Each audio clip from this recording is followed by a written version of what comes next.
Hola niños, ¿cómo están? Espero que estén muy bien en sus casas. Bienvenidos a la clase número 1 de Historia, Geografía y Ciencias Sociales. En esta clase vamos a comenzar con la unidad 3 que se llama La civilización inca y el presente de los pueblos originarios de América. El objetivo de aprendizaje es describir la civilización inca considerando ubicación geográfica, organización política, sistema de caminos y correos, organización de la sociedad, entre otros. Pero antes de comenzar vamos a recordar el contenido visto en la clase anterior.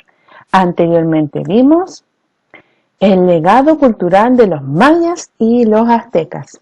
¿Se acuerdan cuáles fueron algunos de los elementos que los mayas y aztecas nos legaron o nos dejaron de herencia?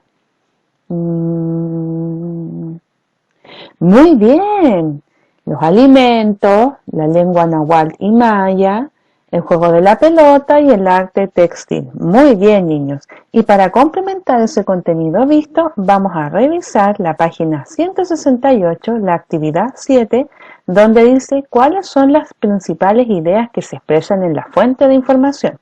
Subráyalas y luego responde. Entonces vamos a leer. Lo que se conoce principalmente sobre los pueblos prehispánicos de América es un legado valioso compuesto por obras artísticas, edificios monumentales, templos, fortalezas, figuras murales de relieves espléndidos, tejidos variados, cerámicas, que son los más expresivos de estas civilizaciones, con sus colores y diversas representaciones de los hechos cotidianos, sus pensamientos e ilusiones, las técnicas agrícolas y construcciones audaces que desafiaban a la naturaleza, en que se incluyen acueductos, acequias, represas, canales, todos los imprescindibles para la vida y las necesidades humanas. ¿Cuáles eran las principales ideas que se expresan en la fuente de información? Veamos.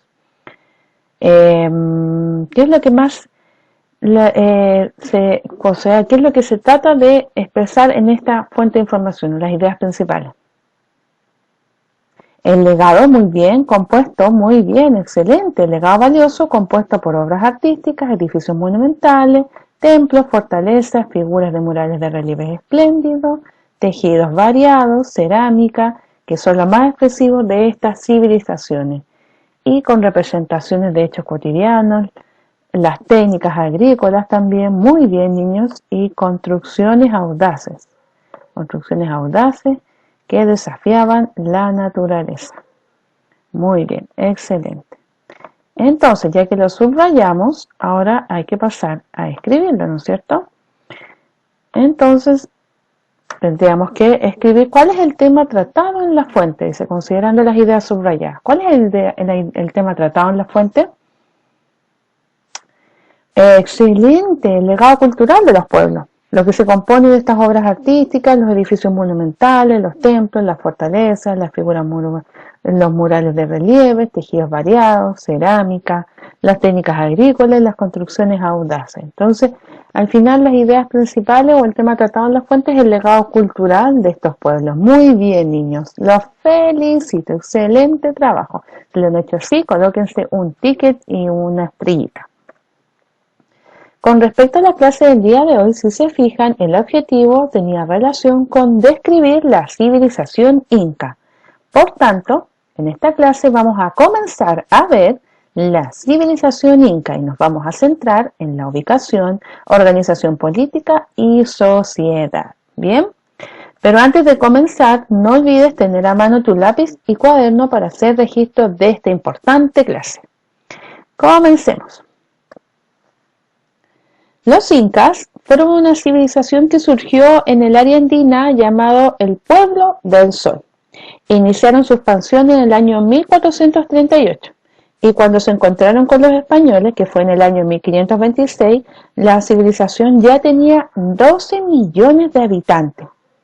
Ellos formaron un poderoso imperio llamado Tahuantinsuyo, que en quechua, que es la lengua que ellos hablaban, significa las 4 divisiones o suyos del mundo. Teníamos Chinchasuyo, Antisuyo, Contisuyo y Collasuyo. Esta era su expansión, la gran expansión del pueblo inca.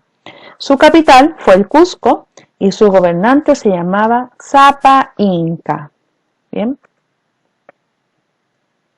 Con respecto a la ubicación geográfica, La civilización inca se ubicó en el suroeste de América del Sur, en la llamada área andina, que abarcaba los actuales territorios de Colombia, tenemos acá Colombia, Ecuador, Perú, Bolivia, Chile y también Argentina, donde se encontraba Chinchasuyo, Contisuyo, Antisuyo y Collasuyo. El eje de este extenso territorio fue la cordillera de los Andes. Y en el área andina, como señalamos anteriormente, está el área andina donde ellos vivían, habían distintos paisajes que se ubicaban de acuerdo a las distintas alturas que tenía esta área andina y que recibieron el nombre de pisos ecológicos. Cada uno aportó con una gran variedad de recursos naturales para los incas, ¿ya? De ellos pudieron extraer distintos recursos naturales que pudieron intercambiar en todo el imperio, ya que estos tenían distinta vegetación, distinto clima, distinto relieve y también distinta fauna.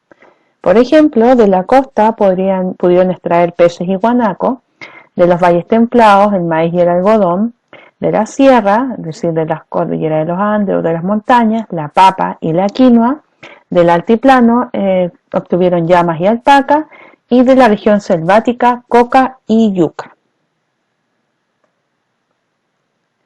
Con respecto a la organización política, la civilización inca mantuvo una política de conquista y de anexar o agregar territorios, ya fuera por medio de la guerra o por medio de la persuasión.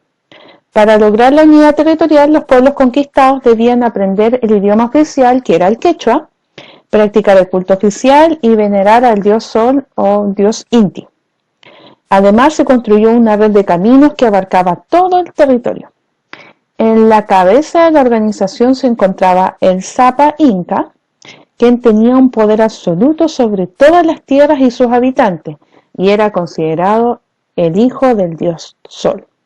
Tenía muchas mujeres, pero la principal era la Colla, que era su hermana. ¿Y por qué era su hermana? Porque debía mantener la pureza de sangre y los herederos de la Colla eran hijos legítimos del rey, que eran inmediatos a él, por tanto eran libres tenían la misma pureza de sangre, ¿ya? Seguían la misma línea hereditaria. También existió un consejo que asesoraba al Sapa Inca y que estaba formado por los miembros de la nobleza.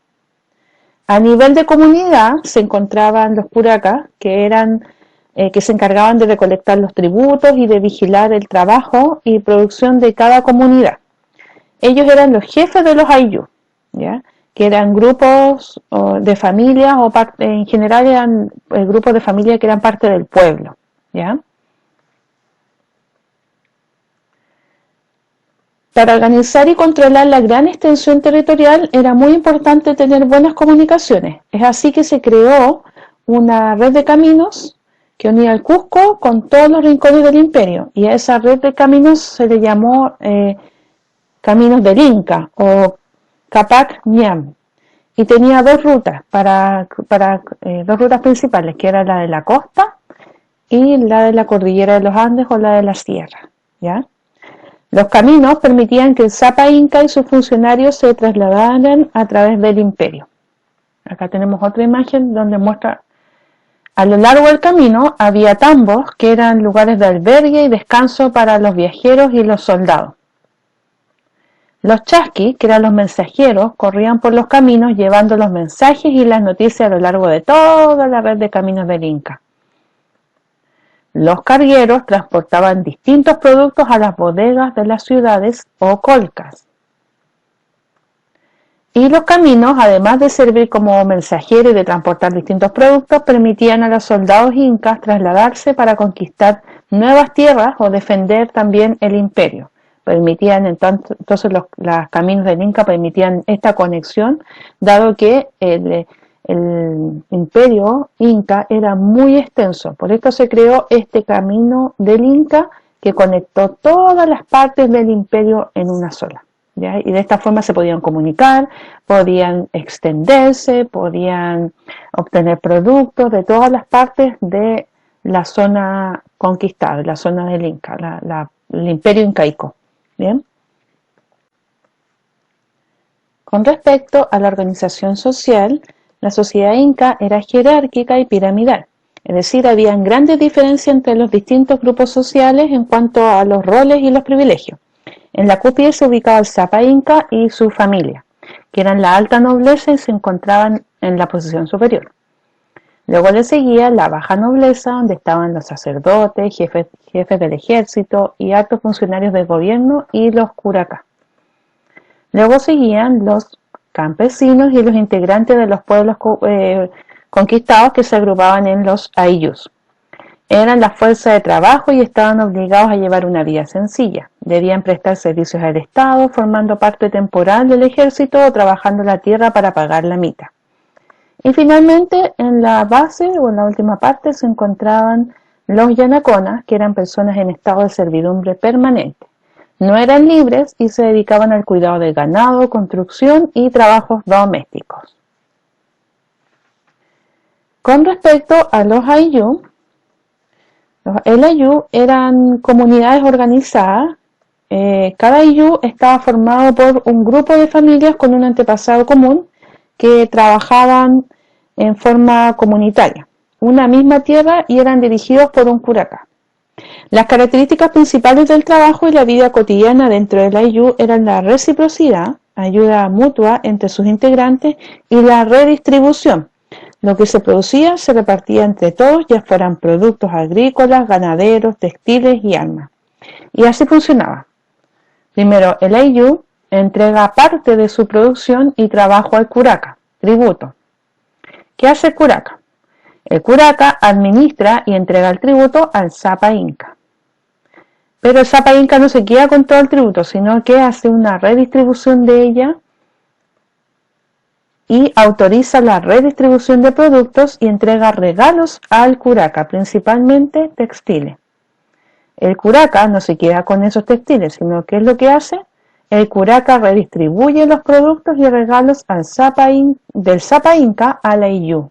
Bien, entonces hay un tema de redistribución y de reciprocidad. A todos les llega una parte de los ganados. Bien, el ayllú trabaja, se lo entrega al curaca, el curaca lo administra y lo entrega al Sapa Inca, el Sapa Inca redistribuye los productos y entrega regalos, y esos productos los redistribuye el curaca al ayllú. Es decir, todos reciben su parte, hay una redistribución de los productos. Bien, por eso funcionaba tan bien esta sociedad incaica, porque todos tenían trabajo y todos recibían también todos recibían parte de su trabajo, es decir, todos recibían tributos de ese trabajo, productos o respuestas de ese trabajo, ¿bien? O una retroalimentación de ese trabajo al final. Con respecto a las formas de trabajo y de acuerdo a la reciprocidad y redistribución, en el Imperio Inca se practicaban las siguientes formas de trabajo. La primera era la mita, ¿ya? La mita era realizada por los habitantes del Tahuantinsuyo para construir grandes obras del imperio. La otra forma de trabajo era la minca, que era realizada por los miembros del ayllú para trabajar en una obra para el pueblo o comunidad. Por ejemplo, construir un puente, un camino o una bodega. Y la última era la aini. La aini era practicada por los miembros del ayllú en beneficio de uno de ellos. Por ejemplo, colaborar o ayudar en la construcción de una parte de una casa. La familia que era beneficiada ofrecía comidas y bebidas a los que le ayudaban. ¿Bien? Entonces había todo un sistema de redistribución y reciprocidad dentro del Tahuantinsuyo. ¿Bien? Teniendo en claro entonces todo lo que hemos aprendido en esta clase sobre los incas, vamos a pasar a la actividad. La actividad dice: observa la ilustración y responde. Tenemos una ilustración, una imagen acá, y respondamos. Número 1, vamos a marcar, ¿ya? ¿A qué aspecto de la vida inca corresponde la imagen? Si nos fijamos, tiene una forma media piramidal con distintos grupos.